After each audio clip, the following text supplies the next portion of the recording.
Practice is the act of rehearsing a behavior over and over, or engaging in an activity again and again, for the purpose of improving or mastering it, as in the phrase practice makes perfect. Sports teams practice to prepare for actual games. Playing a musical instrument well takes a lot of practice. It is a method of learning and of acquiring experience. The word derives from the Greek I plus or minus II to the first II registered trademark, feminine of I plus or minus II to the first IOI, fit for or concerned with action, practical, and that from the verb I florin I per mil, to achieve, bring about, effect, accomplish. In American English, practice is used as both a noun and a verb, but in British English, there is a distinction between practice, used as a noun, and practice, used as a verb. Sessions scheduled for the purpose of rehearsing and performance improvement are called practices. They are engaged in by sports teams, bands, individuals, etc. He went to football practice every day after school, for example.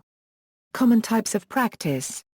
Some common ways practice is applied: to learn how to play a musical instrument, to improve athletic or team performance, to prepare for a public performance within the performing arts, to improve reading, writing, interpersonal communication, typing, grammar, and spelling, to enhance or refine a newly acquired skill, to maintain skill, to learn martial arts.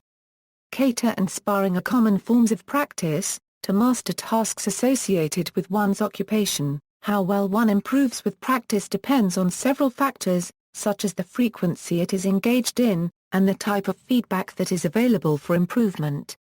If feedback is not appropriate, then the practice tends to be ineffective or even detrimental to learning. If a student does not practice often enough, reinforcement fades, and he or she is likely to forget what was learned. Therefore, practice is often scheduled, to ensure enough of it is performed to reach one's training objectives. How much practice is required depends upon the nature of the activity, and upon each individual. Some people improve on a particular activity faster than others. Practice in an instructional setting may be effective if repeated only one time or 3 times, or it may be practiced many times before evaluation. Deliberate practice. Psychologist K. Anders Ericsson, a professor of psychology at Florida State University, has been a pioneer in researching deliberate practice and what it means. According to Ericsson, people believe that because expert performance is qualitatively different from normal performance, the expert performer must be endowed with characteristics qualitatively different from those of normal adults. We agree that expert performance is qualitatively different from normal performance, and even that expert performers have characteristics and abilities that are qualitatively different from, or at least outside the range of, those of normal adults. However, we deny that these differences are immutable, that is, due to innate talent. Only a few exceptions, most notably height, are genetically prescribed. Instead, we argue that the differences between expert performers and normal adults reflect a lifelong period of deliberate effort to improve performance in a specific domain. One of Ericsson's core findings is that how expert one becomes at a skill has more to do with how one practices than with merely performing a skill a large number of times. An expert breaks down the skills that are required to be expert and focuses on improving those skill chunks during practice or day-to-day activities, often paired with immediate coaching feedback. Another important feature of deliberate practice lies in continually practicing a skill at more challenging levels with the intention of mastering it. Deliberate practice is also discussed in the books Talent is Overrated by Jeff Colvin and The Talent Code by Daniel Coyle, among others. 2 recent articles in Current Directions in Psychological Science criticize deliberate practice and argue that, while it is necessary for reaching high levels of performance, it is not sufficient, with other factors such as talent being important as well. Behavioral versus cognitive theories of deliberate practice. Behavioral theory would argue that deliberate practice is facilitated by feedback from an expert that allows for successful approximation of the target performance. Feedback from an expert allows the learner to minimize errors and frustration that results from trial and error attempts. Behavioral theory does not require delivery of rewards for accurate performance. The expert feedback in combination with the accurate performance serve as the consequences that establish and maintain the new performance.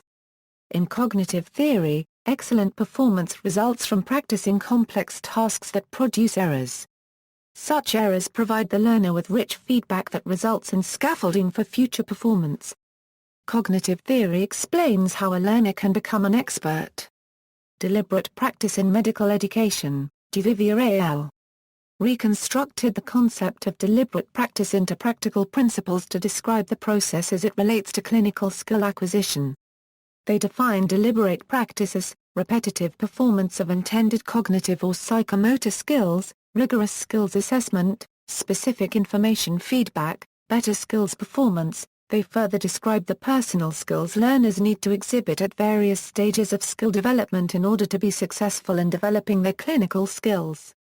This includes planning, concentration, dedication, repetition, revision, study style, self-reflection. While the study only included medical students, the authors found that repetitious practice may only help the novice learner because as expertise is developed, the learner must focus and plan their learning around specific deficiencies.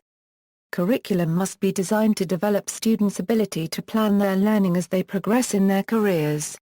Finally, the findings in the study also have implications for developing self-regulated behaviors in students. Initially, a medical student may need focused feedback from instructors. However, as they progress, they must develop the ability to self-assess. Practice is maintenance, skills fade with non-use. The phenomenon is often referred to as being out of practice. Practice is therefore performed to keep skills and abilities honed. See also. References